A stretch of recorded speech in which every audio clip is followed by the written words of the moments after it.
मुझे सिर्फ इतना पूछना है, क्या इनके घर में बच्चे नहीं हैं? घर में बच्चे होंगे, पढ़ाई करते होंगे ना, तो इनको डर नहीं लगता जब किसी बच्चे पे हाथ उठाते हो, उसको मारते हो, तो आत्मा नहीं सहमती कि कल को तुम्हारे बच्चे के साथ ये चीज हो जाएगा तो क्या करोगे? युवा हैं, अपना हक मांग रहे। कब से इस देश में आंदोलन करने की मनाही हो गई? कब से इस देश को वापस गुलामी की ओर ले जाया जा रहा है? क्या ऐसा हो रहा है?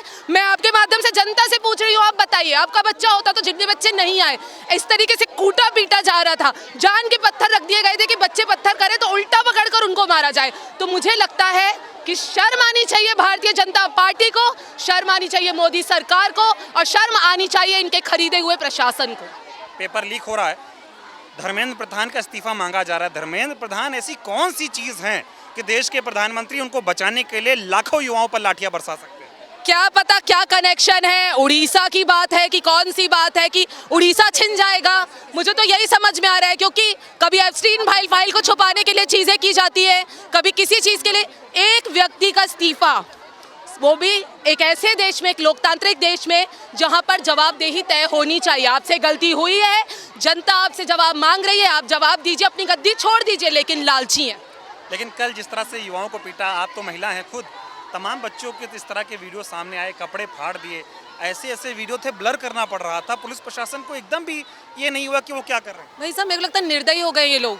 इनका समझने की शक्ति खत्म हो चुकी है, समझने की क्षमता खत्म हो चुकी है, कि इतने डरपोक हो चुके हैं कि जो हो रहा है बस होता चला जाए, हमारे ऊपर आंच नहीं आनी चाहिए। ये मैं सबको लेकर घेर कर कह रही हूँ। हर कोई बिक गया है, और जिन बच्चियों के कपड़े फटे, मैं हाथ जोड़कर भारतीय राष्ट्रीय कांग्रेस की तरफ से आपके माँ बाप से माफ़ी मांगना चाहूँगी कि हम लोगों को बहुत बुरा लग रहा है, शर्म आ रही है कि क्या दुर्दशा हो गई है। कांग्रेस ने क्या कर रखा था? इस तरीके से संविधान का सम्मान करती है कांग्रेस पार्टी, और अभी आप बीजेपी को देख लीजिए कि वो क्या कर रहे हैं। एक सवाल ये भी है कि टीवी मीडिया ये कह रहा है कि कौन है वो जो देश को नेपाल बनाना चाह रहा है। इस तरह की बातें, इस तरह का प्रोपोगेंडा चल रहा है। टीवी मीडिया तो ये भी कह रहा है कि चाइना का एजेंट बैठा हुआ है। टीवी मीडिया तो ऐसी बहुत सारी बकवास बातें कर रहा है जो मुझे नहीं समझ आ रही कि क्यों कर रहा है। क्या आन पड़ी ऐसी कि जब भी कोई व्यक्ति इस सरकार के खिलाफ आवाज उठाता है, अपनी आवाज ऊंची करता है, तो या तो उसको देशद्रोही कह दिया जाता है, या कह दिया जाता है दूसरे देश से इनका कुछ आतंकवादी कनेक्शन है,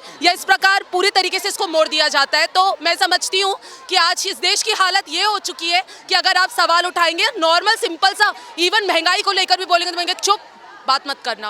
बात करोगे तो या तो तुम्हारे ईडी की रेड पड़ जाएगी, या तुमको जेल भेज दिया जाएगा, या तुमको लाठी डंडों से मारकर डराया धमकाया जाएगा। लग रहा है उल्टी गिनती शुरू हो गई क्या सरकार की? क्योंकि हमने कभी ऐसी तस्वीरें इस सरकार में तो नहीं देखी थी कि युवा पार्लियामेंट तक चला जाए, जाने नहीं देते थे। लेकिन कल इतनी भीड़ हुई कि इनसे संभला नहीं गया और बच्चे वहां तक पहुंच गए।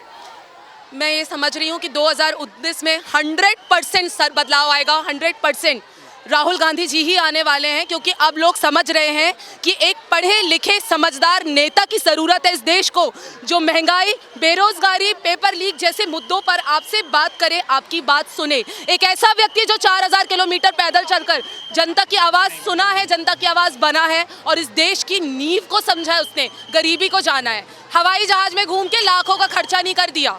आखिरी सवाल, देश के प्रधानमंत्री कहते हैं, आपने भी सुना होगा और मीडिया भी दिखा था, 56 इंच के सीने वाला प्रधानमंत्री है। बच्चे पार्लियामेंट पहुंचे नहीं कि गाड़ी लेकर भाग गए। डरपोक प्रधानमंत्री है।